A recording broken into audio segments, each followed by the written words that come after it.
Hello everyone, this is Jeff Reed, former writer for iFanboy, here to talk to you today about the 1997 comic adaptation of the film Batman and Robin.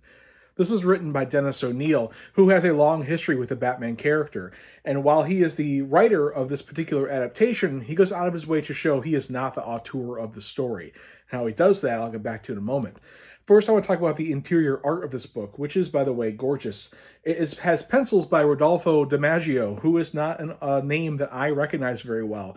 He had a stint as the penciler of Green Arrow for a while in the mid-90s. He did a few one-offs, like this book here, and then he went on to be a storyboard artist for major Hollywood productions. And that's too bad, because he does great work here. His character work is very spot on, the camera angles he chooses are great, and while he is evocative of the actors who are playing these roles in the film, he is not necessarily beholden to them. He does a great job balancing the look of Uma Thurman as Poison Ivy with the needs of a comic book story. It's very well done, and I wish he did more work. The inks are by Bill Sienkiewicz, who I know mostly as a very expressionistic artist, not afraid to use heavy shadow and sketchy lines over his work. And in fact, I know that I have a book here called Superman Day of Doom, in which Bill Sienkiewicz is the inker over top of the pencils of Dan Jurgens.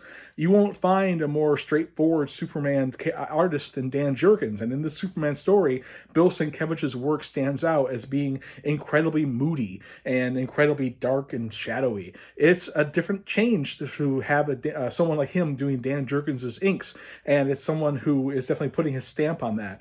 I don't see that same stamp here in Batman and Robin. It's a different kind of take by Bill Sienkiewicz, and one that I was surprised to look and see that he had done. So while the art itself is great, it's the Dennis O'Neil of it all that I find the most interesting. Now, Dennis O'Neil has gone on record over the years as saying that he was not a big fan of the campy 60s Batman and Robin storylines that were being held there, that were influenced by the 66 Batman television show. He wanted the more dark and mysterious Avenger and detective character in his Batman stories. So doing this version of Batman found in this film is a bit of a stretch for him. So, he has the first line of dialogue in the film be said by Joel Schumacher, who is the director of this film and who is truly the auteur of everything that happens afterwards in this film. And by starting it with Joel Schumacher's voice, he is saying that this is the person who is doing this storytelling here, not Dennis O'Neil. And then, in fact, the very last person who gets dialogue in this film is, again, Joel Schumacher on the last page, who is yelling, "Cut," for this production. It's a great way for Dennis to absolve himself responsibility for the story while still adapting it in his own right. Have a good one.